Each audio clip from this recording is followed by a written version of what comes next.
Welcome to the Outlaws podcast, the first podcast of 2016, a post-draft review. And we have a very special top secret guest today. Why don't you go ahead and say a word? Well, first of all, glad to be on the podcast today. I've lost a little bit of my voice, as you guys will probably be able to tell as we go on this podcast. And I've definitely lost a lot of my heart as I will not be joining this year, but I'll try to do a few podcasts because I do still think I'm one of the smartest guys in the league, and I think my input should be widely accepted. All right, I gotta be honest. You sound pretty bad here. Well, I don't know. I don't know what I have, but I actually haven't smoked in a week, and even though I'm sick, I still actually can breathe better than I could a week ago when I wasn't sick. So basically the thing is if I come back to the league next year, I think I'm going to be able to actually carry out a fight. Any chance that there's not a spot for you? Well, look, we'll get into the teams, and I've heard that you put Brad rather high in your written power rankings, and we all know what that's about. But I'm pretty sure this will be the year y'all finally wise up after he finishes with the worst record for the fourth time in 5 years, and the only year that he didn't finish with the worst record was when he made the playoffs with a losing record because y'all set his lineup the last 10 weeks. In a strange way, Brad never set his lineup in the past when he lived in town, but for some strange reason, when he decided to go to the camp and wasn't able to set it, we started setting it for him. So I'm still convinced that if Brad hadn't have had to go out of town and he had stayed in town, he wouldn't have set his lineup, would have never made the playoffs. I would have never gotten suspended. It's the only reason he made the playoffs that year. And anyways, all right. Point is, Brad's. I know. We talked about this over text. Let's lay off Brad, at least at the beginning of the podcast. Let's save it for when we get to his team a little bit. Let's say this, though. For a guy that is so irrelevant when it comes to the playoffs, why am I giving him this much attention? I just feel that much strong that he should be out next year. Yeah, it's like when you're listening to a Simmons podcast and they spend 15 minutes talking about the 76ers. You know? Yeah, like why bother? All right. So, real quick before we jump into the team-by-team review, why didn't you play this year? You kind of went dark on that day, Saturday. We thought you might show up. We still didn't. We're a little surprised that you didn't try to sneak in, a la Jordan that one year where you tried to take Brandon's spot. Right. Well, I decided I was going to try to quit smoking, and I knew that the Shimmers would be smoking, and I knew once I was around people that were smoking, I would definitely start smoking. I felt bad because I wanted to go to a draft with Seth, and I also felt bad about the timing, but I just didn't have it in me to play this year. So, all right. I don't know what it is. I guess in the past it kept me going because I had that I'd never finished first in the regular season. I had this goal that I had never achieved, and I achieved it last year, even though I choked it away against probably what was the sixth best team in the league in Seth in the championship. But I didn't feel like I had anything to prove. I had kind of a redemption in the last 3 leagues making the playoffs that I played in, and so I think it was time to go. Although my redemption story is far from a redemption story given what happened at the football draft and just different things that have happened over the years. So what are you using some of this free time for? What have you been doing the last couple of days? Really, I've just been passing time. Because I heard that you have been going on some walks. I've been going on some walks. Because as I've stared at the waiver wire and sent out garbage trades every day for 10 years, I have not been exercising. And I've gotten even more out of shape to where I'm at the point where I can only walk right now. So with a little bit of running, not for very long though. But we'll see how this year goes, and maybe it'll be different next year. If there's a spot, I might take it next year, but I think it'll be good to have a year off. Give someone else a chance to get to the championship. All right, that sounds good. Let's go ahead and jump into the teams. We're going to start off with Seth's team. Might as well, as your brother. So I'm pulling Seth's team up right now. He went really heavy for the high dollar players. Really was down to dollar players at a pretty early point in the draft. He drafted Bryce Harper, Mike Stanton, Josh Donaldson, Kyle Schwarber to nobody's surprise, Jason Hayward. Spent a lot of money on his hitting. He's got one of the better hitting lineups in the league, no doubt, but I think he's hands down got the worst pitching staff. But go ahead and give me your take. Everybody's heard mine. Well, it's not great. I don't necessarily agree with these high price guys. I mean, I think Giancarlo at 45 is a little rich, especially given. I mean, I've owned Giancarlo. I know how he can burn you with the injuries. I have no idea why he spent $10 on Adam Eaton. That just doesn't make any sense to me. Bryce Harper at 60, he was the highest. He was the highest, I guess, player. Which is right. I mean, I think he should have been, but I don't know. Just a 6 as the first number in a baseball draft is just. I mean, have you ever dropped 60 on anyone in baseball draft before? I can't remember. I know that I've tried to on Trout, but he seems to go a little bit more than that in years past. I would not have gone 24 on Schwarber. I mean, we've all discussed this, the catcher position. I mean, is he? If Posey went for 19 last year and we thought that was a little rich, why is Schwarber going for 24? Yeah, you're going to be shocked when you see what Posey went for later in the draft, but we'll save that for now. Okay. Oh, I see my boy DJ LeMahieu on here. those. No, not on Seth's team, but right. But yeah, you're right. These pitchers are. I mean, what Stroman's his best pitcher, I guess, right? His top 3, and these are the only ones I think that even went for more than $1. Samardzija, Verlander, and you said it, Marcus Stroman. So 2 of his top 3 pitchers had ERAs over 5 last year. Is that right? I mean, I know Samardzija was 4. I think Verlander had to finish the year with a sneaky low ERA. It was like 3.3 or something like that. I wouldn't have paid $6. No, I wouldn't have paid $5 for Verlander. I personally wouldn't have either. I've actually seen a couple people, and I think it's kind of crazy, pick him as a Cy Young winner this year. But I think this guy is entering what we've seen from the last few years of Lincecum. He's getting close to that stage of his career. Well, and my other question is, if he took Schwarber with his first pick, why did he take Stephen Vogt 8 picks later? Yeah, another surprising thing. Stephen Vogt is actually his starting first baseman. Look. I think Seth will do well this year. Are you saying not because of this draft? Not because of this draft. Seth still. How do I say this? Most of the people in the league have maxed out on their growth curve, on their learning curve. I think Seth's still figuring things out, and so he's going to get better. And if he was able to get to the championship last year. Win the championship last year. I mean, I still have a hard time saying it because that was not a championship team. That was I lost it. Let's be honest. But I'd expect him and John. I haven't seen John's team yet. This is the first time I'm looking at this. I don't have Seth's password or anything. I've heard some theories out there. I'm not planning on co-managing or anything at this moment. But I would expect Seth and John to do better. And if Seth made the playoffs and John – did John get a 6 John seed? was a 7 seed, so he just missed it. Okay, because Jordan got in over him. I would expect John to be right there again this year, given that last year was his first year. Okay, so give me a grade. I mean, Seth C. So does C mean middle of the pack to you? I mean, it's hard. I know it's hard to say when you haven't looked at the other teams yet. This looks to me like an 8th place team. Okay. All right, let's move it on. Sorry, Seth. I know you'd like to hear more about your team than this. Moving it on to Hunter, where art thou? That's Michael's team. Michael. And don't be confused. He does not have Hunter Pence. I guess that's the point of the team name. Okay. So Michael had a kind of a different draft than we normally see from him. He also went pretty hitter heavy. What do you think about his team?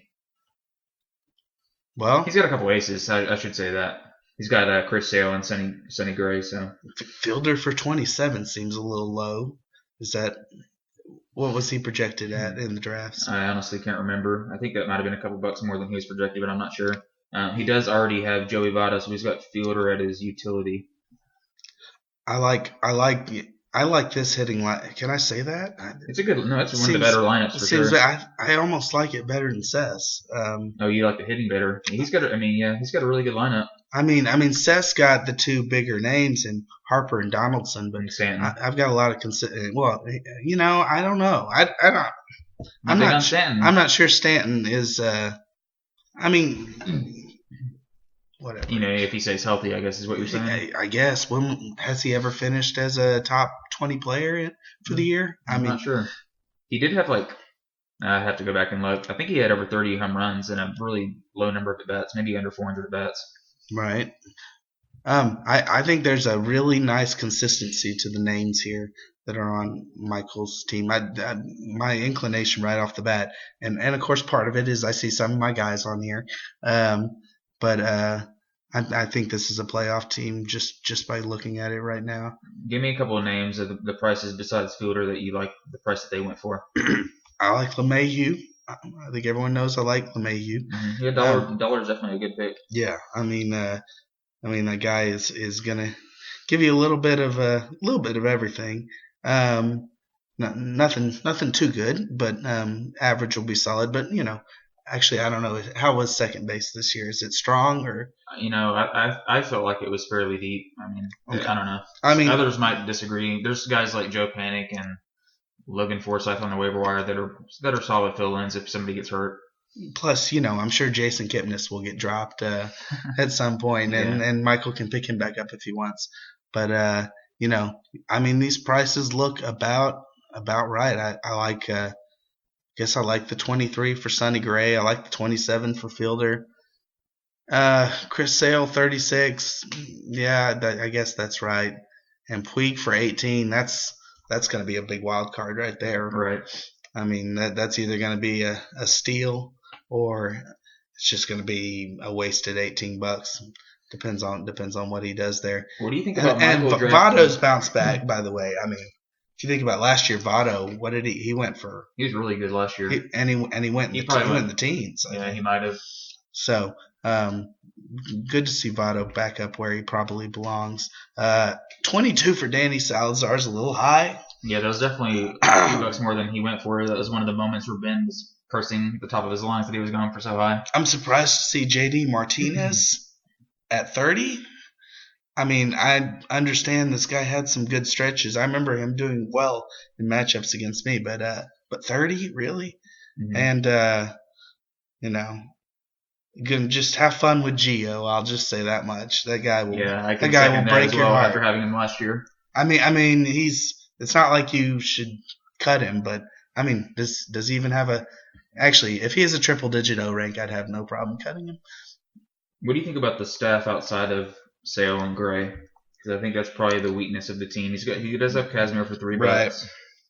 Yeah. Buchholz, Matt Moore, who I kind of like as a dollar pick this year. I think he could break out, but it's definitely a wild card pick. But for $1, I like it. Yeah, it's better than Sass. We'll say that much. Mm-hmm.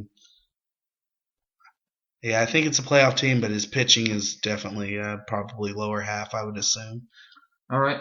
Which, by the way, did y'all change a rule? We changed from wins to quality starts. That's the only change we made. Okay. Nick was really pushing for saves plus holds. See, and I'm not even sure if. So that could help Chris Sale.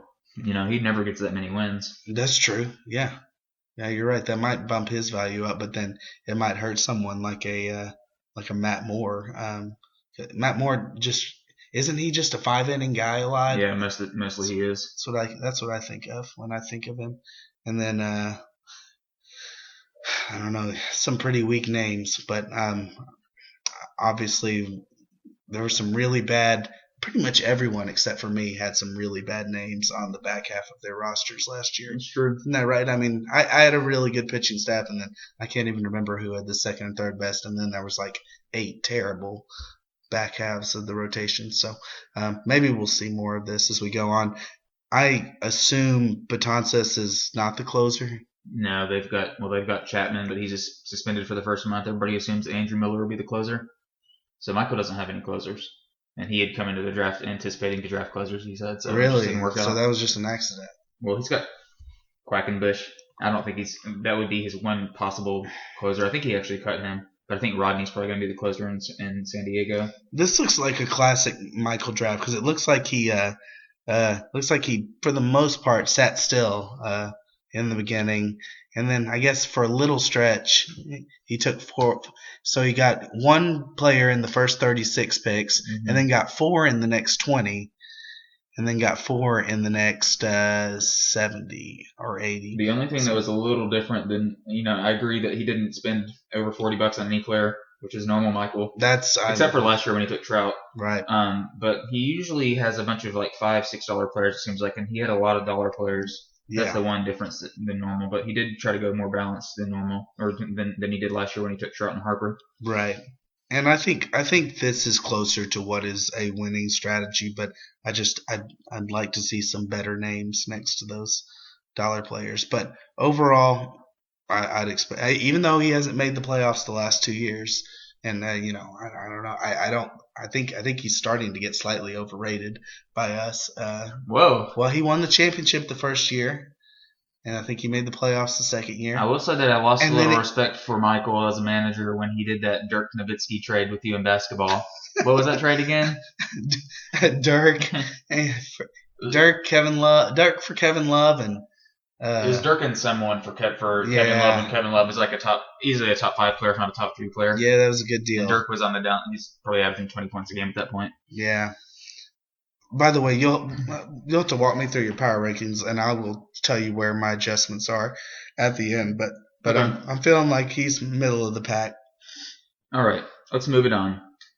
Salt for the children. Just first off, who do you think that team is by the team name? A shimmer. It's actually Ben. He always has those obscure names. I have no idea what that reference is. I even typed it in on Google. I didn't see a single thing come up. Oh, yeah. Anyway, Salt for the children. Little Ben, he said his only strategy this year was to draft George Springer, and that's who he took with the third nomination. He said. Isn't that the guy? Didn't he trade him to Jordan last year? He did. He traded him pretty early. Springer had a lot of steals, had a good season until he got hurt for Jordan. So typical Ben draft. First 3 picks are outfielders that have some speed. That's kind of his MO. What do you think about it other than that? The hitting is terrible. Interesting. I mean, no power. I'm not surprised to see Dozier there. Dozier for 15. All right, that's a good pick. Miguel Sano for 24. Give me a break. I had Sano last year. I loved Sano. You didn't That's too much for me because I think he got a little lucky with batting average last year because he struck out 35% of the time. I mean, that's more than George Springer. Yeah. Man, this guy just goes back to the well. Pineda again, huh? That was one of his 4 starting pitchers he drafted. He still just has 4. Oh, man, I forgot about you, Darvish, coming back. Oh, yeah, I'm sorry. Yeah, that would be the 5th. He'll be out for maybe 6 weeks. Is that what it is? Okay. Mm-hmm. Well, then that could be okay. But, yeah, I don't like the hitting. No power. I'm kind of surprised by it because I think the hitting is pretty good. Obviously it's gonna not. I don't think it's gonna do that well in batting average. Well, let's be honest. Who cares what his hitting looks like? This guy's gonna trade. Yeah. Half of these guys before. I mean, he won't trade Dozier. He loves. Actually, that's not true. He's got Dozier, Rendon, and Sano. So he's got 3 guys between second and third base that he could trade one of them. Yeah, but I think he can roll like that. I actually kind of like for one of my utility men to be able to switch out in the infield in case there's an injury. So, I mean, I'd be okay with holding on to that 3, but I don't know. I'm just not that impressed with it. So he's got Cole Hamels at the top, and then he's got Hamels, Pineda, Severino, and we mentioned Darvish, who's starting the year injured. He's got one more, Carlos Rodon. Okay. Mm-hmm. He's got really good closers, obviously, because he went heavy on the closer. He's got Kenley Jansen, Chapman, and Andrew Miller, Zach Britton. He's got one more, David Robertson. Man, I see a lot of my guys' names on here. Desmond for $1, which, man, he's fallen mightily. Mm-hmm. He's still going to get full playing time in Texas, right? He's going to be playing left field. Okay, but he'll be playing every day. So, right. I think that's a good pick. Texas is going to be a better ballpark for homers, obviously, than Washington. Not that Washington was difficult by any means. Jock Peterson. Jock Peterson. That was probably one of the most popular names last year. Came up in a lot of discussions. Mm-hmm. I'm not getting a good vibe from you on this team. I don't know. I guess. I ranked it in the top 3, I believe. Yeah. I like the lineup outside of batting average. Pitching is just hard to gauge because he only has 4 guys. Yeah, and Ben's never. Has Ben ever had an awesome staff? I feel like the best he ever did was he had some pretty good rookies one year. A couple years ago, I think he had like Tanaka and Harvey and Corbin. He had a bunch of guys like that. He had Harvey during the good year. Mm-hmm. Remember, because he was his number 3 pitcher, and you go, "Can we really trust this Matt Harvey guy?" Yeah, in his breakout year. Yeah, that's right. Yeah. No, I just between the 4 pitchers. Look, if you didn't tell me this was Ben's team, I'd tell you bottom half. He's made the playoffs every year though. So let me get to one other thing I just thought about. Y'all didn't do a podcast on draft night? No, they're just we were talking about doing it, and we never got around to it, and got a little late. Energy level seemed down. People seemed kind of tired. When did y'all go home? Like 10 or 11. Hey, the laptops, can we plug it in real quick? It just told me 10%. But anyways, Zach Britton for $12. I've never been one to speak to pay high for closers. I've never understood. I mean, I think usually, at least for me, the max spending on a closer would be like 6.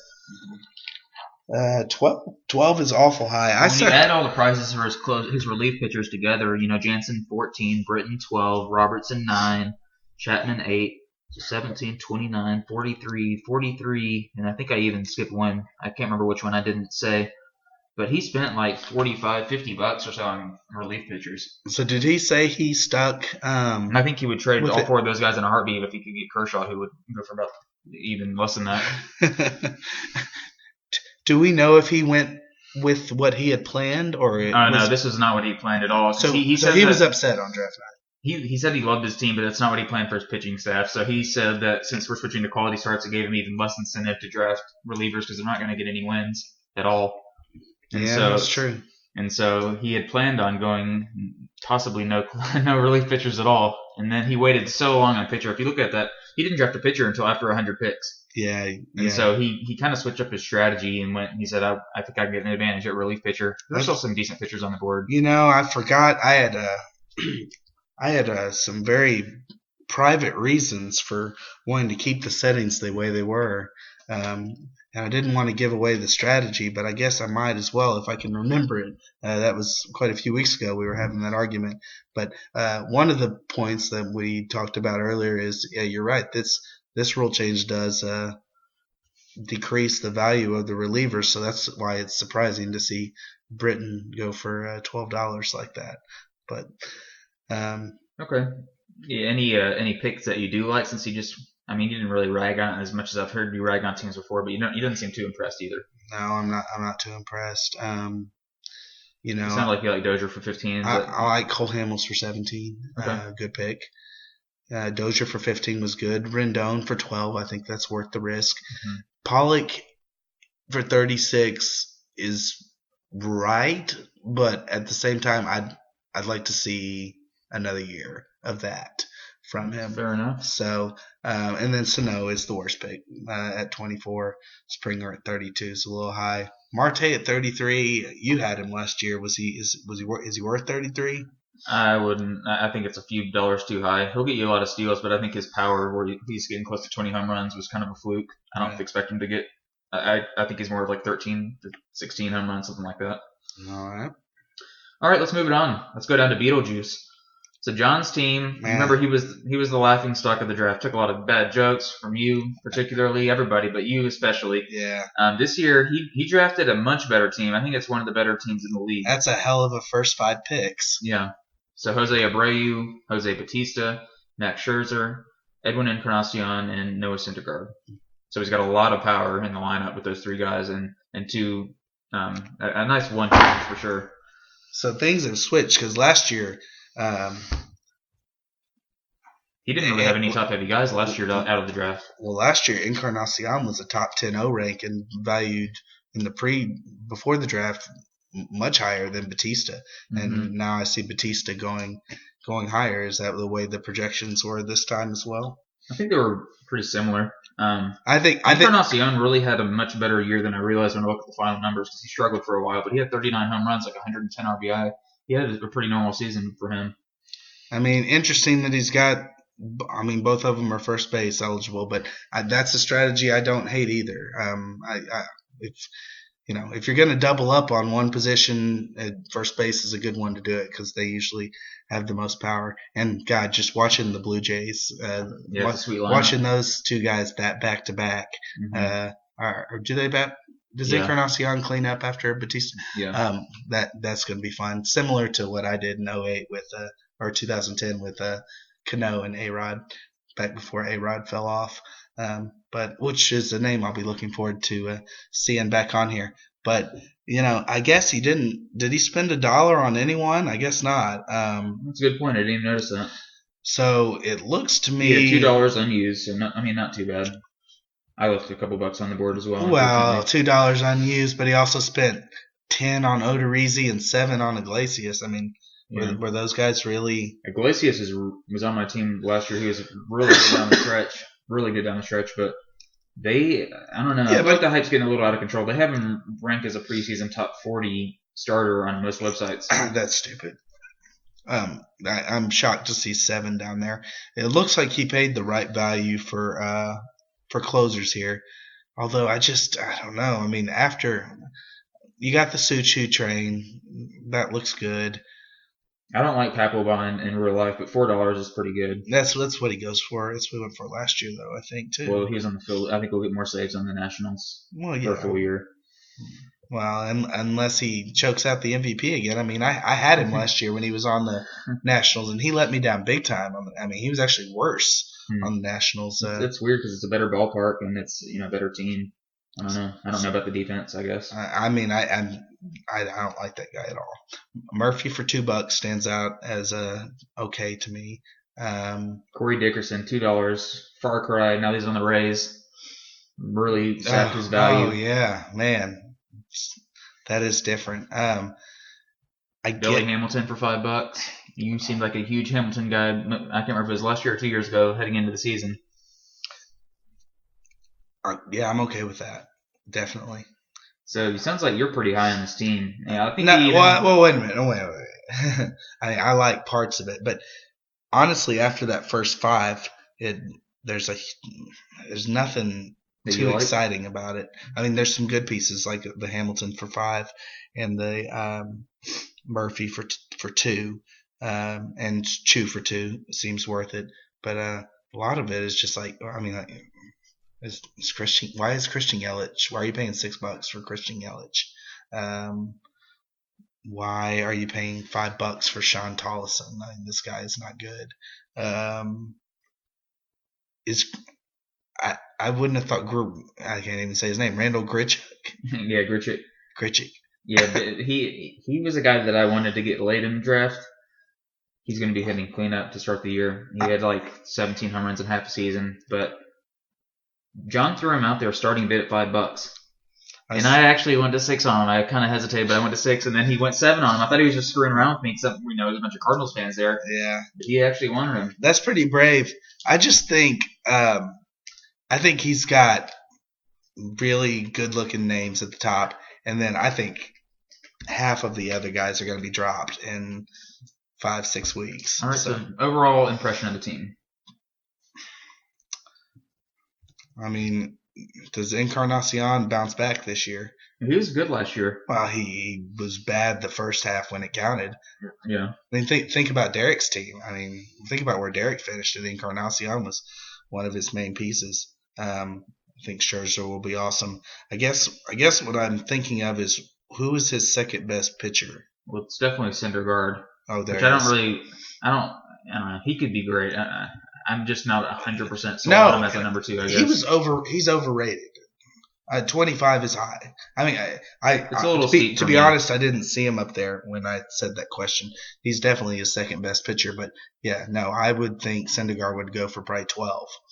I think he's overrated for sure. I think he was estimated to go for closer to 18, somewhere around there. Yeah, even to me, even that's too high. I don't think he's right around like 18, 19, 20 preseason starter. I think because the Mets had such a good year and the pitching staff as a whole was so good, he got kind of lumped into that and was kind of given more credit than he deserved, I thought.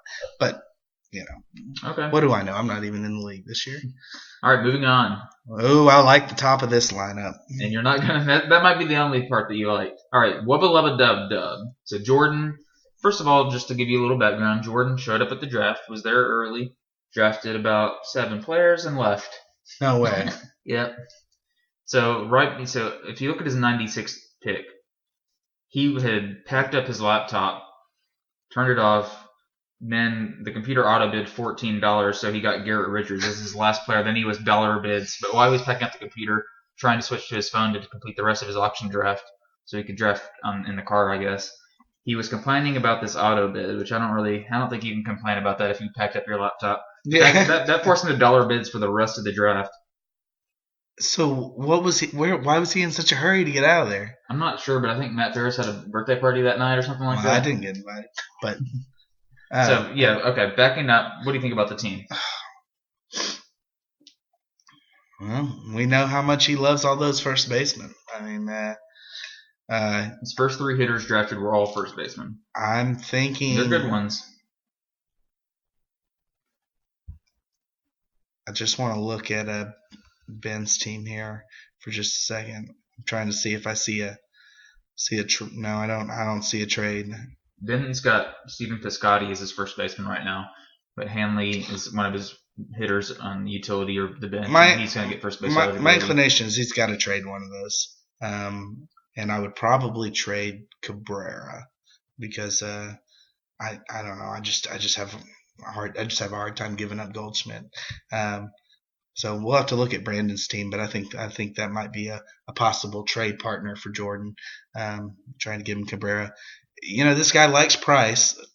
Man, look how far has DeGrom come. I mean, this guy was a waiver wire pickup for me 2 years ago. Mm-hmm. Got a little more respect this year, and now he's in the 30s, and I can't necessarily disagree with it. Maybe a little high. I probably would have had him somewhere around 27. But Felix for 28. I mean, right there, that's all you need to know. DeGrom went for more than Felix this year. So things have definitely changed. I definitely would rather have DeGrom. Oh, yeah. And Adrian for 23, I guess, I don't know. It's okay. He somehow always seems to get the numbers, even though you never remember him doing anything. It's kind of like Votto back in day. Even though he's elite, he was just kind of boring to have. Yeah. So Cueto for 12, He's been struggling. The Giants ballpark could be pretty good for him, hypothetically. I'm surprised that it went that high, but, could be worth it. I don't know what happened. That was below his average. So. Really? Mm-hmm. Okay. These dollar players. So his outfield right now, and he's made 5 pickups. So I can't remember exactly who all is on his current 5 roster. pickups right there. That's what happens when you spend all those dollar picks and it drafts a bunch of injured players and stuff like. He's got Lance Lynn, who's out for the year. He drafted Soler. He's still on his roster. He's got Soler. Luke Gregerson. So his starting outfield. After the draft was Kevin Pillar, Evan Gaddis, and I guess Bernard Span or maybe Soler. He drafted Justin Turner. He drafted Luke Gregerson. Wait, who's his starting third baseman right now? Is he going with Wright? David Wright. Okay. He's got he did pick up Jose Reyes to stash while he's suspended. Don't really know exactly how long he's going to be out. Ryan Zimmerman was his 4th first base only player. He already cut him. I like the Reyes pick. That's smart. Mm-hmm. This is it's super top heavy. By far the most top heavy team in the league. Well, I guess you could argue Moomy with Seth's team. So he's got the big 3: Price, DeGrom, and Fernandez. He's got a bunch of good starters. He's got the best starter. Does he have the best rotation in the league? Probably. That's debatable. I think he's definitely got up there with the top. And if you look at the front of it, the back end is a little weak, but the top is so good that it might overcome that. Yeah, well, he's 1, 2, 3. He's 5 deep in solid pitchers if Richard stays healthy and Cueto bounces back. I think Cueto's probably less likely to bounce back. I think it's the best that we've looked at so far. Yeah, it is. Although he was complaining about Richards. What do you think Richards would have gone for otherwise? I think he would have maybe gone for a couple bucks cheaper, or a few bucks cheaper. Maybe not that much. Who the fuck spent $8 on Taiwan Walker? I can't remember. We'll have to get there. Okay, all right. But you hate Taiwan Walker. Oh my gosh, that guy is just terrible. I mean, he looks like a beast on the mound. He's so huge. Yeah. And but okay, Brad Boxberger, Evan Gaddis, and Boxberger's injured. Oh, Gaddis isn't even catcher eligible anymore, huh? Mm-hmm. He's injured as well, so he might not be ready for opening day, and is probably his number one outfielder. Really? Yeah. This looks like a Drew team, kind of, because it's David Wright for $1, Ryan Zimmerman for $1, Jose Reyes for $1. Yeah, it looks like me down there. But my initial inclination is that this guy, if I had to pick top half or bottom half, I'm not sure. I'd probably go top half, I guess. I would give him a 6th place out of 12, just because I think he's going to have an advantage on pitching, and we'll have to see the other teams. But so far, it looks good to me. All right, let's move it on to the next team. The next team, this is holy shit! I see what you were talking about. Ned Yost. Oh my gosh! What do you think about that Buster Posey? $39. He went at least $10 over his average, maybe more than. I think it may have been 15 or so. Who else bid? Who? I can't remember. It may have been Davis, the new guy. I can't really remember. So he and Davis went back in because it should have stopped at about 18. Who? So you telling me him? I'm not 100% sure if it was Davis. I think it was. Him and Davis went back and forth for $20. Is what you're telling me? Yeah. It was not like 4 or 5 people trying to get in on it. I can't believe it. Okay, so Seth, I'm sorry about the Schwarber comment. When compared to that looks really good. Talking to Ben offline, he said that was the worst pick of the draft. It's absolutely the worst pick of the draft. Not even close. So this is Eric's team we're talking about, so he's not going to take too kind to these words. Well, look, my position with Eric has always been the same. The guy is a scrub, but he tries. More than I can say for Brad. He tries. He usually fails. He usually does goofy little experiments with setup men, and his strategy of benching certain guys on Tuesdays and Mondays is definitely flawed, and then he struggles to get to the innings limit. But his brain is not in the right place, but his heart is. So look, I'll just say I'm okay with the rest. A bunch of these. Yeah, I had the same thought. I thought he had some fairly bad picks, but I thought he also had some really good picks. Kinsler for 15. I'm good with it. Yeah, I like that too. Wainwright for 19. I would have expected to. I'll be honest on that. Wainwright, when he came up on the board, I was going back and forth in my head, couldn't decide what to do, and I hit click a second too late, and he'd already the bidding was over. That's good. And that's going to be fun for him. Kutch for 47.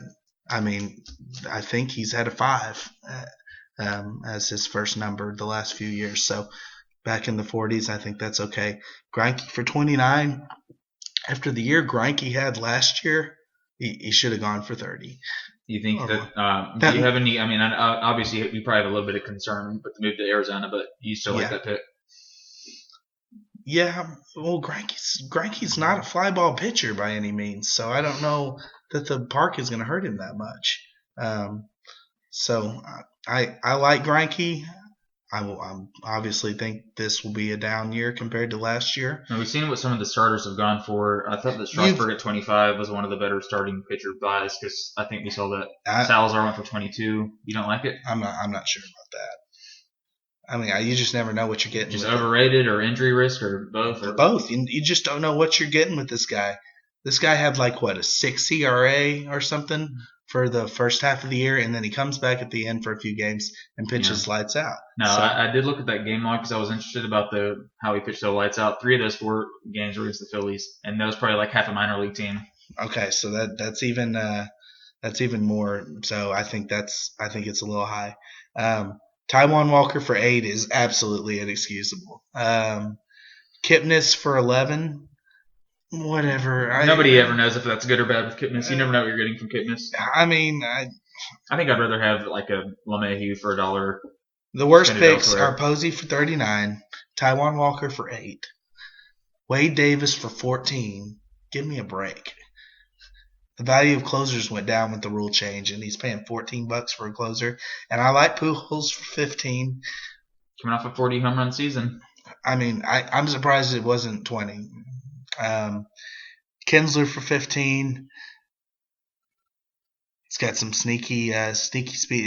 DeShields is going to play every day, I assume, right? Right. They don't know if he's going to bat leadoff, though. I guess Chu's probably going to bat leadoff.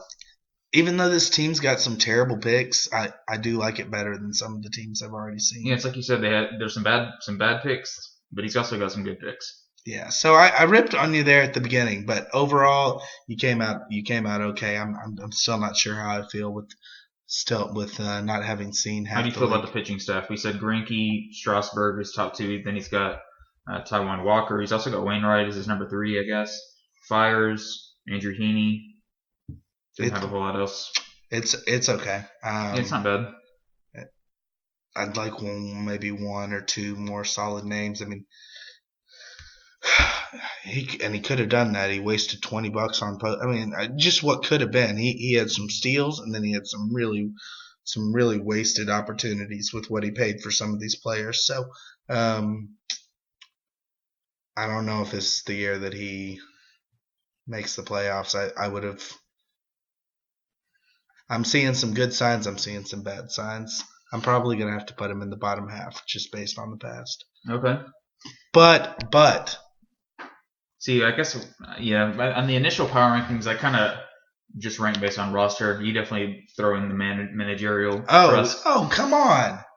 Yes, of course. This isn't football. I mean, you actually make lineup decisions in baseball, and there's actually strategy. And this guy's strategic. His decision-making, whatever it is that he makes his decision-making with. He's got a creative mind, but you can't deny that. Yeah. Yeah. I don't know about this guy. He's a little too artistic for me. But I think I'll root for him, actually, surprisingly. I guess I think he was the only team that beat me in the last 13, 14 weeks of the season. So that's what was fun about our team, our season last year, is that even when it looked like you're playing a bottom half team that easily could be upset, there wasn't like a real bottom feeder team for the most part. Even Brad beat you or tied you 1 week or something, didn't he? I'm not sure about that. Probably, yeah. Yeah, I'm surprised you wouldn't remember. Well, I may have blocked it out. Okay, moving on. So we've done He definitely didn't beat me. He may have tied me. We're at the halfway mark. Team number 7, Carl Winslow. No denying who that manager is. He recycles that name quite a bit. Yes, he does. So, Anthony Rizzo at 48, Mike Trout at 57, Bumgarner 36, Carlos Carrasco 25, Cargo. Yeah, my thoughts exactly. 25. That's a little steep. Ben, he waited, only took 4 starters, but he really kind of banked on getting those Indians pitcher Salazar and Carrasco for in the teens, which I would have probably expected them to go for that too. I have no fucking idea who Byung-Ho Park is. He's a Korean rookie, like an older rookie. This is. I don't like the staff outside of the first couple of names. This is a little rough. I mean, he's got a solid core, or he's got a solid 2 pieces. And did you have Lindor last year? Look, he's got 3 big names: Rizzo, Trout, and Bumgarner. I'm not counting Cargo as a big name anymore. I'm not counting Carrasco as a big name by any stretch. He's got A-Rod, Dollar. I didn't even see him down there. And I mean, that's fine. You got him. I'm surprised A-Rod actually didn't go for 3. He's utility only. I think people were a little scared off by that. So what? That doesn't make it. I mean, Poppy was utility for only, and he gets drafted every year. Man, a bunch of these dollar picks are just what is he, I. There's gonna be a lot of cuts. Has he made any pickups? If he has, it's just I think everybody's only made one pickup except for Seth and Jordan have each made like 5. So he might have made 1 at the most. I mean, Ian Kennedy, Jimmy Nelson, that guy's terrible. He doesn't have any closers either. I think both of the relief pitchers he drafted are not going to be closers to start the season, and Ozuna and David Hernandez. Chris Davis is in Oakland. This is bottom half. Okay. I think I put him in the bottom half too. I can't remember exactly where. I might have actually put him last. So all right, we'll have to revisit my rankings in a second. Yeah. Let me get to the end. Not very good. Okay. Sorry, Derek. Next team, the constant Gardner. Nick's team. So he took Chris Bryant. I knew it was him looking at Mookie Betts. In predictable fashion, Chris Bryant was one of those picks that Nick tried to drive up the price and didn't really want and accidentally got stuck with him. I mean, I don't think it's the worst pick ever, but he did not come into the draft wanting Chris Bryant, but at least he can play third or outfield. It gives you a little flexibility. I would have stopped at about 33 for Chris Bryant. I think he went for maybe $3, $4, or $5 more than he was. How many homers did he finish with last year? I think it was like 26, 27. He missed the first 2 weeks, I guess, before he got called up.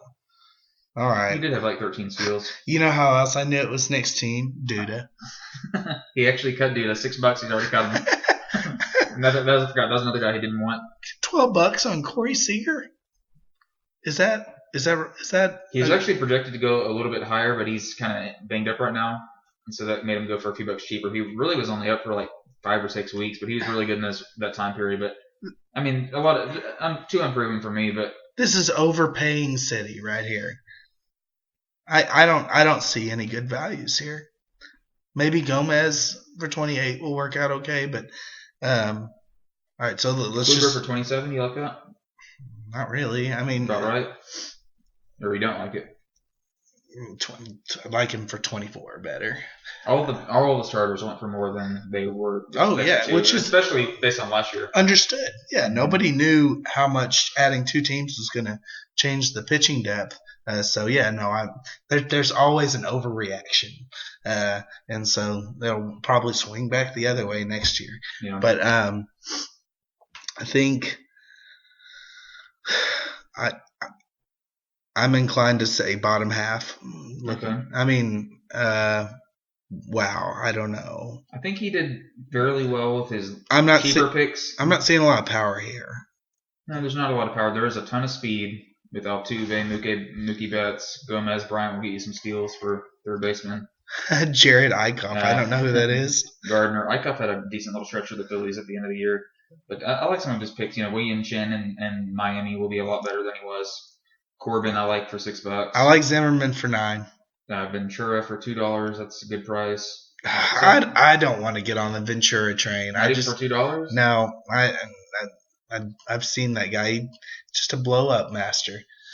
He's breaking Nolasco basically. Okay. I mean, I guess that's not fair, but I think this is similar to his team last year because I don't think it had a lot of power last year. A lot of speed. All I'm saying is have fun watching your pitching weeks get run by Ventura, Tehran, Wei and Chen. Gossman will burn you. So I guess that's a big difference between me and you. I kind of like the back end. No, not really. What about Corbin? I like Corbin a lot for $6. I've never gotten the hype with Corbin that much. I mean, has he ever had sustained success? When he was before he had that injury, maybe last year or 2 years ago, when he's on Ben's team, he was really good for about maybe 3/4 of the year. He's got Buxton. No, I'm not too impressed. Wow, Brantley really. Well, give me a pick that you like. Brantley really came back down. Yeah, so it sounds like you like Brantley. I mean, I think I don't remember how he finished last year, to be honest. He had like 15 home runs, 15 steals, and a 300 average. Okay, I like the Brantley pick then. I like the Zimmerman pick. Kluber is not terrible. I don't like Mookie Betts. I don't like the Chris Bryant pick. Mm-hmm. And Altuve is a little rich for me. Yeah, I think so far I'm thinking we don't have any shims in the playoffs. Okay. Let's move it on. Next team. And I'll say this. I definitely like Eric's team better than Nick's. Whoa. I've never heard you say that before. I'm dead serious. Now, that may change because we all know who the better manager is of those two. But draft-wise, I slapped his brother around. So you're saying that if you were Nick, you'd send your whole roster over in a trade? Absolutely. Okay. Next team, Asian and Is that over the top? I can't tell. I think I had Nick around 7 or so. I have to go back and look, and I think I had Eric probably in the bottom 3 or 4. Oh, really? So I had Nick a little bit higher, but not a big gap. Asian invasion. You know what? I may be grading on a curve, possibly. I may have too high. Expect more. Expect more from Nick. Expect less from Eric. I don't want to stand by that statement at all. Okay. All right, we finally get to my team next, Asian and Invasion. I came into the draft with a much different strategy in years past. I kind of tried to a little bit implement what you did last year. I went a lot heavier on pitching, not quite as extreme, but pretty. That's what I kind of aim for. I didn't pick anybody till the 34th pick. Go ahead, just take a look at it. Tell me your thoughts. Harvey's a good pick. You don't think that's a little rich? Because you sounded like you were a little. I don't know. Harvey went for 33. Kluber went for 27. Strasburg 25. I think DeGrom 31. I mean, maybe it's $4 more than I would. Yeah. That's basically what I'm seeing in all these pitcher prices. They're all about $4 too high, except for Kershaw, who went for. He went for 40, but that was because of the freeze at the draft. Nobody could bid on him. Pretty much all these pitchers are going for about $4 or $5 more than they should. Right. That was kind of a trend for everyone. So I mean, it's pretty consistent. Arenado for 43. Didn't expect to do that. I wouldn't have expected that either from you, but hard to argue with the results of last year. Probably a little rich for me.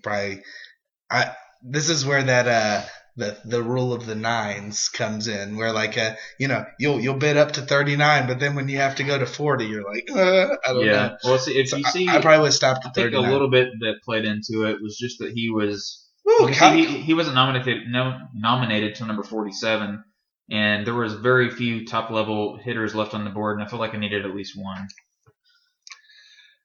Go ahead. What are your thoughts on Jose Barrios? he's my NA stash. That was obviously a preconceived game plan because you took him pretty early. Yeah. Okay. Don't know anything about him. Good luck with that. Keuchel, 27. He had a good year last year. He won the Cy Young. He's pretty dominant. You don't sound like you like that pick. Be honest. I'd let you have him for 27 all day. Mm-hmm. But what do I know? He's just one of those things where he's had good results, but he's just not a big name to me, despite what he did last year. Okay. I would just count on some regression, but I'm not too upset about it. Yeah, I definitely don't expect him to be as good as he was last year. I actually like him for 27 better than I like Garrett Cole for 28. Interesting. See, I like the value for Cole a little bit better, I guess. I think this guy Cole's overrated. Wow. I do. What do you not like about him? What I like about him? I've just never been that impressed with him. Okay. And he's going to be one of those guys that's going to hurt you in the quality start department. I don't know if I agree with that. Well, you'd have to go look at his box score, but he seems like a 5-inning guy to me. Oh, Garrett Cole? Yeah. Oh, I think he threw over 200 innings or close to it. Yeah, that doesn't mean he didn't have a time. Well, we'd have to look. Okay. I don't. When I had matchups against managers that had him, I don't recall him going more than 5 that often, or at least not going after 6. I know you're looking it up right now. I'm just curious. He threw 208 innings, 19 wins. So that would suggest that he did go over 6 more often than he did. He had a 260 ERA, 109 WHIP. I mean, not to say that he'll do that again, but. Well, when you put it that way, 28 sounds pretty good. I just don't like him. That's all. Okay. He's boring to me. Is that okay? He's the number 1 overall draft pick. He's just boring. Too low for 23. I'm not surprised at all that he's on your team. You give this guy a chance. I am surprised that Freddie Freeman's on your team. And I'm even more surprised that Adam Jones only went for 30. I mean, he went for 50 last year, I think. I don't know if he went for quite that much. Oh, he had it at 5 in front. Maybe he went for 47 at the very least. Yeah. Oh, yeah. You don't remember that it got out of control last year between Maybe he was one of those top hitters left at outfield or something. Yeah. So I really like that pick. And then I don't really know what the point is of Matt Holliday anymore. I personally think this guy's. That might have been a little bit of a homer pick. Drew Smiley by going to Beef O'Brady's. Pedroia for 2. I mean, I'm surprised Michael didn't make you pay more. He was at dollar bids at the time. Okay. Yeah, he would come. I mean, just a lot of familiar names here. Joe Ross, that's another dollar pick. My guess, Michael. It seems like Michael would have gone too if he. I was at the very end of the draft. I had more money than anybody, so I kind of could pick. I could do $2 buys if I really wanted to player. I could get whoever I wanted towards the very end, basically. Drew Storen is an interesting one. Is he supposed to close in Toronto? It's not official, but I'm feeling pretty strongly that he will. Okay, I'll be interested to see how he rebounds after the disaster that was last year. Look, it's okay. It's top half, but I've seen better drafts. Okay. From you. Again, I'm probably grading it based on the manager because I think that you're the only other person that's on my level mentally in fantasy baseball. But can you? I just want your thoughts on Tanaka. $6. Take a chance. That's what I thought, but I feel like that's going to backfire now that I said that. But if it backfires, he had a .99 WHIP last year. Even if he only pitches half the season, I'll take him for $6. Yeah, if it backfires, it's going to have the negative effect. Won't be that bad, but if you get rewarded,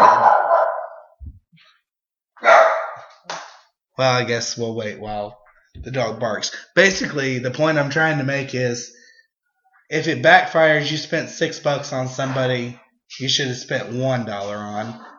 But it's possible you spent $6 on someone that should have gone for 25. So, well, maybe not 25, but 20. So, I like the chance. I like you taking a chance with that. So it sounds like you like Jordan's pitching staff better than mine. I think that my I'll have to depth is better. Break it down again. Obviously I'm biased. No, Jordan's got some wild cards in there. I think your guys are going to be solid. They're just not my type of guys. All the young guys. What's that? The younger pitchers. Yeah. Not as much track record. Yeah, I guess that's probably why. I think you're right there neck and neck with them, pitching wise. And then hitting hitting's I don't know what your full lineup looks like, but there's probably I definitely think I have a below average hitting. There's probably a couple slots you'd like to fill. But look here, the master. Let's wait till we get to Brad's team and see what future guys are going to be on your team, and we'll see what holes you're going to plug via trade with him. But top half, I'll give you top half. Okay. Moving on, Mr. Irrelevant. So we're finally to Davis's team. Man, this really is the Drew replacement. It's got 3 of my guys from last year right off the bat: Kershaw, Blackman, Kimbrel. $20 for Kimbrel. Rookie, yeah. It's always fun to watch the rookies draft because, like, what are you doing? $11 on McCann. 28 on Carpenter. Carpenter had 20, and again, I'm not saying this is repeatable. He had 28 homers last year, which I didn't realize at the end of the season. Yeah, but no. And again, he's in the Cardinals organization. He takes Matt Carpenter. I think he might have taken 1 or 2 others. Trevor Rosenthal. Look, Ruben Tejada. I'm just glad to see Blackman's finally getting a little bit more respect. That's what he should have gone for last year. That's a fair price. I'm not like excited about it or depressed. That seems like the right price. No, he only has 4. He drafted Familia. No, Familia's. I mean, again, I always get these mixed up too. You're right. Mejia is the one that is suspended. But he is the one. You're right. There are 2 players. Those are by far the 2 players I get mixed up more than anybody else in baseball. You're right. Yeah, I mean, not to be racist or anything, but yeah, I get them mixed up. Okay, you're right. Frazier for 19. I had no idea he was on the White Sox, by the way. So he's got 4 starters: Kershaw, Archer for 33, Cashner, and Rick Porcello. You always put this in better. He's only got 4 starters. He does have 4 closers with Kimbrel, Rosenthal, looking for one of the other, Familia. So he's got 3 really good closers, and then he's got Will Smith and the Brewers, who's expected to close. So obviously, I'm going to say this is a back half team. It's going to finish in the bottom half. It's one of those teams that, with 4 starters, you're not going to win quality starts or strikeouts, obviously. It could be really good in ERA and WHIP if one of those 2 back-end guys doesn't just completely blow it up. I mean, talk to Derek. See what Derek did last year with his. It's just, to me, it's like why spend $40 on Kershaw if you're going to throw away strikes and quality starts every week? Yeah, it doesn't make sense. We've had this debate before, and we've covered it. I'm not sure some people get it, but yeah, obviously the Kershaw thing worked out great for him, but then you really got to follow it up with some other high level guys like that. And what are we saying? He spent Chris Archer 33. He did get to Sheriff for $1. I know you like that. I mean, whatever. Hit 30 home runs, I think, last year. Limited time. Yeah, he was on my team. There's a lot of guys on here that were on my team. Alex Gordon for 4. Yeah, that's fine. Ben Revere for 10. That's just, what are you doing? Archer for 33 is a little high to me. Yeah, you're right. I'm so embarrassed. I started to make fun of him. I got Familia and Mejia mixed up. Okay, so he's the back half of the league. Probably won't even listen to this podcast. Let's move on. Okay, next team, March of the Penguin. Taking your name from last year, taking Ben's name from last year, you could argue. And this is Brandon. Brandon, I thought one of the better picks in the draft. Jake Arrieta for 33. Yeah, that's surprising to me. Especially with Seth and Brad in the league. I mean, look.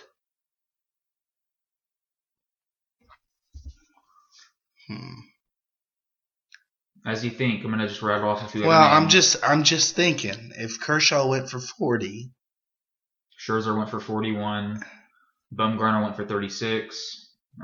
Yeah. DeGrom 31, Harvey 33. Jake Arrieta went for the same as Chris Archer. Yeah, went for a little cheaper than Bumgarner or Sale. Not to say that they couldn't be better, but coming off the season he had, I would have thought he would go for more, or at least the same. Oh shit. Yeah, 33, that was good, but then I'm seeing that he took that money that he saved on Arrieta and just kind of pissed it away in some other areas here. All right, well, give me a few of those names. Franco for $20. His average price was $5. Now I already had third base. He's been lining it up spring training. That's why his price is going way up. He's already hit like 7 home runs. But after I got Arenado, I threw out Franco because I knew that he'd probably go for a lot more than his average. I didn't expect him to go for $20 though. I would have thought a guy that got. I mean, am I wrong? Didn't D. Gordon suck the second half of the year? I mean, I know he's amazing the first half and was like batting over 400. Yeah, I don't remember that. I'm surprised to see him at 35. He was really happy about getting D. Gordon again. I'm surprised. Yeah, he's a D. Gordon guy 2 years in a row. Jose Fernandez, it's a little rich. Probably would have liked a possible innings limit. Would have liked to see 25 maybe on him. I mean, Fernandez went for more than Greinke. I think that's not smart. Cespedes for 20, I'm okay with. Kane for 20 is the biggest homer pick ever. Kane wasn't valued at $20, was he? I think he was around that. Probably like 15 or something. I think he was close to that. Beltre for 16. I like Beltre for 16. Here's another case of some. Well, I don't understand. Why do people not understand that relievers are less valuable with the rule change? I mean, I've never seen this many relievers go for double digits, though. I don't think it changes it that much. I mean, I think it changes it, but I wouldn't say dramatically. Absolutely changes it. I mean, how many wins might a closer get during the year? Like 3 or 4. Well, Betances had 4. Well, he wasn't a closer, though. He wasn't even a closer. He had 4 when I traded him. Yeah. I'm just saying that swings swings the It's a match. little bit. It's a factor. I mean, that can. What about let's look at some of these other pitchers outside of Arrieta and Fernandez. Shelby Miller for 6. That's lower than I would have thought. Miller for 6, James Shields for 7, Matz for 6, Jaime for 3, Aaron Nola for $1. Thoughts on any of those guys? About right? It's not that bad. I mean, God, I don't think I can say I like this one, but I don't know. I'll have to go back and look. I still think Eric Shem might have the best team. I think I had Brandon inside the top 6, maybe 4th, 5th, something like that. Higher than Nick? Yeah, I think I had Nick around 7 and Eric in the bottom 3 or 4. That's what I'm trying to decide. I'm trying to decide, do I really think Nick had the worst draft? But man, what was that? What am I doing thinking that I could do a podcast? I haven't looked at baseball all year, and I'm just been rambling for 50 minutes. I'm surprised if anyone's still with us. Let's go ahead and move it on then. Yeah. Is this the last team? I think we got 3. No, I'm sorry. This is the last one. Okay. Save the best for last. Number 1 on my power rankings, Big Boo.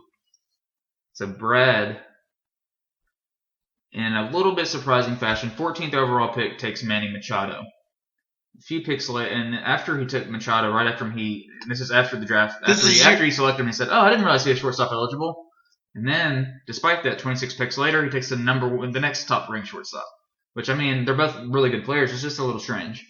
But it's still, I give it the number 1 team. I thought it was a good team. It's not bad. It's a really good lineup. He's got Machado, Correa, Nelson Cruz, Robinson Cano, Crush Davis, your boy Cole Calhoun, which, I mean, I don't really like him for $9, but, David Ortiz, $6, one of the best picks in the whole draft. I like Darno at catcher, Fowler and Granderson. It's a really good lineup. But he definitely invested a lot heavier in that direction, too. The weird thing is that I don't really like what he paid for his top guys. But you like it as a whole? I like it as a whole. So you sound a little upset. I'm a little upset. I wanted it to be worse than this. And it's okay. It's top half talent wise. Well, let's look at the pitching staff because that's definitely the weak part of it. He's got. I would be. I just could never put him at number 1 like you did based on what he does literally every fucking year. I just did it on the roster. Okay, so pitching staff: Liriano, Lester, Waka, Lackey. And then he's got a bunch of dollar pitchers. So I thought he had some pretty decent dollar pitchers. I don't know for sure if they're going to be good, but for $1, it's worth the risk on some of them. Alex Wood, Chris Medlin, Anibal Sanchez, I like at $1. Yeah. That's, I like Granderson. Did you mention Granderson for $1? This guy was part of Seth's renaissance as he got back into it last year. So, he's even got 3 closers, I think, with J.J. Hoover, Melanson, I'm surprised. And Houston Street. Well, how did we, in a room full of Cardinals fans, how does the Cubs fan end up with Michael Wacha? I don't know. I think he went for $2 or $3 more than he was projected, but that was how did he get Wacha and how did he not get Arrieta for 33? Yeah. I like Correa. 45 on a shortstop. It's it's risky. I'd rather be wrong on that one than pay the price. Yeah. Based on half a season. But I like Cruz for 29. Cano, I don't know. Chris Davis, I don't know either. But overall, better than I would have expected. Top half of the league roster. I know you're not going to. Yeah, top half of the league roster. And where do you expect this team to finish in the final standings? I think Brad improves on. I think Brad has his best year in the last 5 years and finishes 10th. That would be true. It would be. It would be his best performance. I thought he got third one of those years, like 3 or 4 years ago. I know that was the outlier, but no, I'm pretty sure he did. Oh no, he got second that year. Oh, I beat him. Okay, he lost in the championship. Maybe to me. No, I beat. No, he that lost was Brandon. to Jordan. Okay. What did you say out of the last 5 years? 4 out of the 4 out of the last 5 years. Was it 2011? What was the year I got suspended? It was 11, wasn't it? I think so. Oh, no, it was our third year, 2012. Uh-uh. So, okay. Well, anyways, the point is this guy, well, you know what I think about him. I don't want to get back into it. Okay. So I'm going to run down my power rankings. Here's the only thing, though. This is the best team I've seen him draft. So, will having this solid of a draft keep him interested the whole year? I think that's his key. Unfortunately, when his team does bad is when he starts to check out. He didn't deserve a chance to draft again. Didn't deserve it one fucking bit. But at least he took advantage of it and did an okay job here. All right. Power rankings from bottom to top. All right. At number 12, I've got Winslow. Number 11, the Right Reverend. Number 10, Ned Yost. That's Eric's team. Number 9, I've got Jordan. Number 8, Mr. Irrelevant. That's Davis. Number 7, the Constant Gardener is Nick. Number 6, I got myself. Number 5, March of the Penguin. That's Brandon. Number 4, I've got John Beetlejuice. Number 3, Michael ERS. Number 2, Salt for the Children, which I think you disagree with. Number 1, definitely. And I got Boo at the top spot. So give me. I know it's hard for you to remember all the teams. Just what stands out to you about the power rankings that you would shift around significantly, not more than maybe 3 spots. I could never put Boo number 1. Just never. You got to prove it one year. If he was ranked number 1 halfway into the season with a 10-game lead, would you put him number 1? Yes. Okay. Halfway into the season, that's like 11 weeks. Brad's usually been checked out for about 2 months by week 11. So, I can't believe y'all didn't just kick him out. I mean, that would have been a simple fix. Anyways. Any other drastic changes? It sounds like... Look, generally, our preseason power rankings have been terrible. Yeah. Last 2 years. We put Big Ben number 1 year. I put Michael last 1 year the year he won. Who was our number 1 team last year? It was me, which I got 5th last year. And then Seth was last. Oh, yeah, I didn't contribute on the Seth might have been second last. I can't remember. Yeah. After John. Yeah. Yeah, you got that mostly right, though. But I would never put him number 1. I couldn't put Ben number 1. Ben, you've overrated Ben. See, how can you... And I already know what you're about to say. No, I think it's a valid point, but go ahead. Okay. You already know. Well, you'll probably phrase it better than me. How can you not take managing into account when you put Brad number 1? You totally are taking managing into account by putting Ben number 2. I think you're probably right. I have come to me on that. I think what it is sometimes with Ben is that he does a lot of research. And so I feel like when he drafts certain players, that I feel like he knows some stuff about them that I don't know. So I kind of give him some... Oh, please. Give me a break. So if there's something that I don't really like, I'm not like, oh man, that sucks. I'm like, maybe he might know something about this guy. Maybe he read something, but it's probably off some obscure website but you've seen the stuff he sends us on the election. I mean, just like little obscure things. Just because he reads stuff doesn't mean the things he read are true. I mean, I don't know. I wouldn't. All right, so I can't put Ben number 1. Who was number 3? I think I had Michael number 3, John number 4. I don't know. John is the team that had Batista and Encarnacion. Another big bet. I can't remember who it was. I won't give an opinion on who should be number 1 because there's nobody I like that much. I'd probably, if it was anybody but Brad with that team, I'd probably put that team number 1. But I just can't because it's Brad. So my 2 big takeaways are Brad's too high, but this could be the year that he finally gets a winning record in baseball for the first time in 6 years. I'm surprised you even went that far. Well, I mean, look at the team. Could is what the key word. He could. Probably need a co-manager to do it. And then my second take is Eric's too low. But Eric, I think you also took Eric's reputation into account also. So I don't know how you get away with putting Brad number 1. The thing about the first power rankings that you do is you're kind of looking for a little shock value at number 1, and you definitely did that with Brad. So I think the first power rankings did what they were meant to do. All right. Anything else you'd like to say? Is we're gonna hear again from you this season, or this will be a one and done thing? No, I'll probably follow it a little more. I mean, I'm not sure after my performance today the demand is going to be that high for my opinion. But I do want everybody to know that we did a first take on the intro, and Drew's voice is cracking all over the place, and it was bad. it is bad. But it's not because I've been huffing down cigs. I just have been sick this week. So, what are some of your goals now that you're not playing in fantasy football? You got all this extra time. What are we doing here? Okay. One of them was going to be to quit smoking for sure, and the other one's to get into shape because I'm turned 30 this year. Not gonna lie, that's a big number. That's a big number. And I spent my entire 20s. I've said this before. I turned 20, and then the next 10 years went by like nothing while I just stared at the waiver wire. So I want to try focusing on some different things this year. But the truth is, I think Jordan tried this. Remember when Jordan said he was done? Mm-hmm. And now he's just as addicted as ever. I fully expect you to be a co-manager. Probably with No, I don't do co-manager. How else are you going to check the league?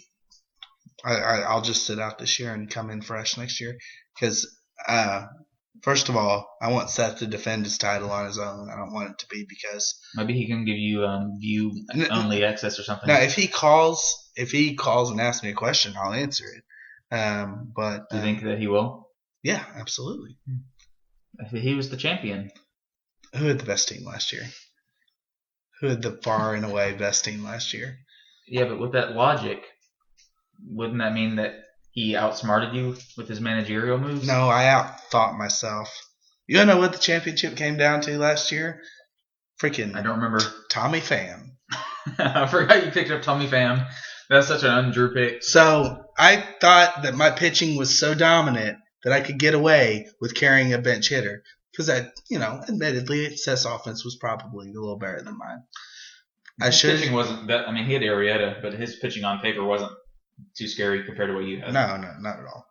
So I should have played it straight, used all my pickups for pitching, and then did you lose strikeouts or something? Because of that? I did lose strikeouts, I think. Because of that? Mm-hmm.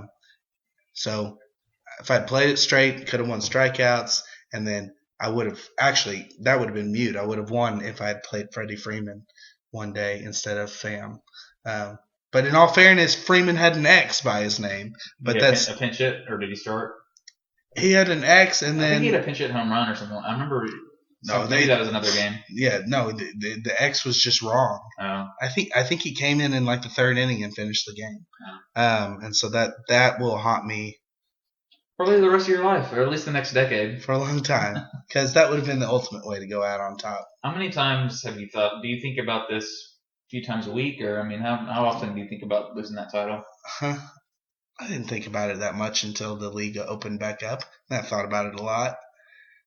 You know what it is? Is that I dominated last season. I did. I mean, I'm just saying. I dominated. You're not trying to be braggadocious. No, I'm not. It's just a fact. And I probably had the best team 2 years ago too. As you said in your power rankings with 2 weeks left to go in the season, you put me at number 1 and you said, is it even close? I had the best team 2 years in a row. So I think I proved to myself that the 2 years I missed the playoffs were a fluke. Well, okay, 1 year was a fluke. The second year, the other year was, we can get the 9 home runs in a month. I probably should have been suspended. Oh no, that was just a terrible year. That was a fluke. But then the other year, best hitter was like Adam Dunn that season on the White Sox. That's pretty bad. All right. Well, I think we're just kind of rambling on now. That's true. Thank you for joining the podcast. Hey, do we want you again? Hey, since Ben's not here, and we're not counting on Ben to post this, do we want to talk about politics for a second? If you want to give a quick take, you can. I don't know. It was more exciting. We had a great podcast. 2 hours, half of it about Drew and Ben going back and forth on the Star Wars movie. Oh, man, it was great. And Ben is just such a pussy. Missy's not here, is she? I don't know what he's like. What is his logic for not wanting to post his opinion? It's not like there's an employer that's going to hear what he says. I'm sorry. I don't mean to get back into this topic, but, It's true. I mean, what is he afraid? Is he afraid one of his teachers is going to give him a bad grade or something because they happen to find our video on YouTube? So Ben has pretty strong opinions. We'll just put it that way. I'm probably definitely all right. Over under 24 hours after Ben hears this podcast, I get blocked on Facebook again because we're actually friends right now for the first time in a long time. Anyways, all right. So what do we think? I mean, it's over now. Oh yeah, it's over. I mean, Trump is gonna he's gonna easily win the delegate count. But what happens if he doesn't get 50%? The 1237. He'll get close enough. Surely they won't try to throw in somebody besides Cruz or Trump. I mean, there's no way they'd win the election. Idiotic. There's no way they'd win the election if they did that. No. But they might. I mean, sounds like the establishment might rather have a Hillary in there than Trump. Maybe even Cruz too. Yeah, I don't believe all these people that are saying that they'll vote for Hillary or vote for somebody else instead of Trump. I think those people will eventually come out. But I've lost respect for Cruz the longer this race has gone on. That's what happens though, when they're one-on-one. You know, everybody gets vicious against each other. Yeah, I know. And for the most part, it turned out how I thought it would. The only thing I really got wrong was I thought Bush would outlast Rubio. If you'd asked me like several months ago, I really thought Rubio was going to emerge out of the top. Not that I'm not a Rubio guy at all, but I fully expected him to be the main contender. Congratulations on his only real state that he won was Minnesota, a state that was the only state to vote. Was the only state to vote for. He won Puerto Rico. I know you said state. And how many electoral votes does Puerto Rico have again? Which, by the way, do we know why a territory can vote in the primary but not the general election? I think it has more than either New Hampshire or Vermont. They're about the same. What the fuck are the Samoa Islands? I've never heard of them. Samoa, that's out in the Pacific. I think it's near Hawaii. But yeah, Rubio, the only state Rubio won was the only state Ronald Reagan lost in the 19th. It's Republicans never going to win there, so I don't know what the point of that was. That guy's just a loser. I'm glad he's out. That guy is a loser. He is. I'm sorry. For me, it was some people have anyone but Trump. I had anyone but Rubio and Kasich, pretty much. I know the Shimmers are big fans of Kasich. So did you have a number two? I mean, has it been Carson? I'm sure. Carson. Yeah, although Carson is Carson has probably the weakest endorsement of Trump of any endorsement. So it sounded like that endorsement for Trump because he said something about like he may have endorsed somebody else if he thought he had a chance of winning. Well, have you seen? Then he sounded like he pretty much guaranteed him a spot and position. I don't know exactly what that means in his cabinet. It's hilarious. There's nobody's that excited about endorsing people this cycle. Take Lindsey Graham, for example. Yeah, he said he was rather like murdered. And now he's endorsing Ted Cruz. Right. This is a guy that ran for president, got 0 in the polls, endorsed Jeb Bush. Jeb Bush got knocked out. Put his weight behind Marco Rubio, got knocked out. Now he's putting his weight behind Ted Cruz. If I was saying Ted Cruz, I'd say, stay the fuck away from me, definitely. You toxic man. Same thing with Jeb. I mean, I think Jeb is probably, at this point, it's a bad sign. Yeah. And I thought it was a little surprising because I know that one of the other Bushes, I can't remember if it's his brother or his dad, has had some pretty hateful things to say about Cruz in the past because I think Cruz worked in his administration back in the day. Oh, yeah. And said some bad things about how Bush handled some policy stuff. Maybe George W. doesn't like Cruz. And all that. Yeah, so I don't know. So what do you think? Like if I had to tell you, give me the percent chance that Trump is the next president, percent chance that – are we down to 2 or do we want to include all 4? I'm down to 2. Okay, so I think I go 40% chance. Although I think all the polls have Hillary as a big winner right now, but when Trump gets started on Hillary, that could change things big time. Definitely. It seems like any attacks on Cruz just don't stick. Maybe it does in a general election versus a primary. I don't know, but I think if anything, when he gets one-on-one, that Trump's numbers will start to get a little bit closer. And actually, y'all are starting fantasy baseball at a good time because you're starting it up when the presidential election is, for the most part, wrapped up. Mm-hmm. And then fantasy baseball will end just as we're getting ready for the general. So it'll be a nice little time filler. And in that respect, now that I think about it, maybe I should have played because there's not going to be that much going on politics-wise for the next few months. One last thing before we end the podcast. What is your favorite moment from the election cycle this year? A comment that Trump had or what's your favorite moment? Do you have a favorite moment? Oh, Probably you're a tough guy, Jeb. I know. And that's weird because I don't think you hate Jeb. You don't like him necessarily, but you don't hate him either. Yeah. But that was definitely funny. Yeah. I mean, Jeb is a wimp, kind of like Ben is about actually putting his opinions on the air. So, you know, you would think if Ben supported Trump so much, like he does, spoiler alert, sorry if no one knew that, that he would be more, proud of it. Yeah. But I also understand what he's saying because we've also made that comment where we don't want to get a bumper sticker because we don't want our cars to get scratched. I think Ben's favorite moment is probably from, I think it was the last debate. I can't even remember what network it was on, but there's all these immigration questions in the first 10 minutes, and he was just popping one saying that all these questions are sweet.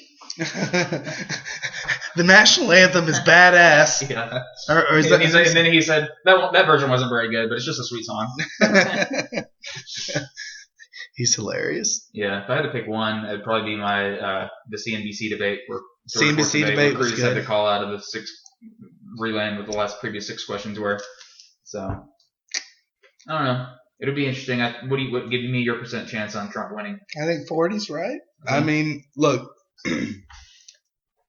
I think that. What do you think Ben would say? I feel like Ben would say 80, 90. I mean, he. I don't think he cares about the polls. I think he's very confident. He said, I think he has a bet with Nick or something like that. I'd have to know if there's going to be any third party candidates or anything. Yeah. I mean, Perot messed it up for Bush. Ben told me that he thinks that if Trump runs third party, that he'd still win. No, not a chance.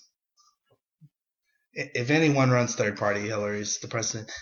Democrats have a big built-in advantage the way the electoral map is. I mean, after California and New York and those, have you ever looked at the map? All the big states, you mean? Yeah. I guess, Texas is you can win more other than that, Ohio, Florida are both kind of 50-50, I guess, purple states. That's where it always comes down to, Ohio and Florida. Yeah. That's pretty much what decides the election every year. The Democrats get, Pennsylvania? Yeah, the Democrats have the biggest, other than Texas. Mm-hmm. Texas is the one big conservative prize that always goes to. Is Illinois pretty much a blue state at this point? I mean, I'm not sure. I think Bush actually won Illinois, and then Obama, he's from there, so he cleaned. Yeah, kind of like how Rubio won Florida. I know Indiana can go. Indiana's a Republican state, but I think Do you know that Indiana's top 15 in population in the country? It's crazy. I wouldn't have thought that. I guess. Yeah. I mean, it makes sense though. They have a bunch of pro sports teams, so. Yeah. Well, not a bunch. They got football and Colts Pacers. I guess that's it. They got the Indianapolis 500 there. I don't think about Indiana that much. I don't either. I mean, they have they have Notre Dame, Purdue, and Indiana, so I guess I don't know how big those college towns are. But really, it should be if you're a sports fan, it really should be a place you want to go at some point in your life. I think is there a Hall of Fame there too? That sounds ridiculous. I think that's in the Baseball Hall of Fame's in Ohio. Oh. But, all right. Any other comments? How long has this been? It's been too long. Okay, we'll wrap this up. I know. We'll posted soon. Are we even gonna post it? That's the real question. I'll be posting it. We'll see. All right. Thanks for listening, guys. Well, hold on. Sit back down. I feel like I have something else to say. I don't know what it is. Is this an apology? No. You sound like you're getting choked up. No, I'm not choked up. It's my voice. No. Well, I will say I'm sorry for the timing. In true Trump fashion, no apologies. No. I'm sorry for the timing. Man, I'm going to miss it. That was the real reason.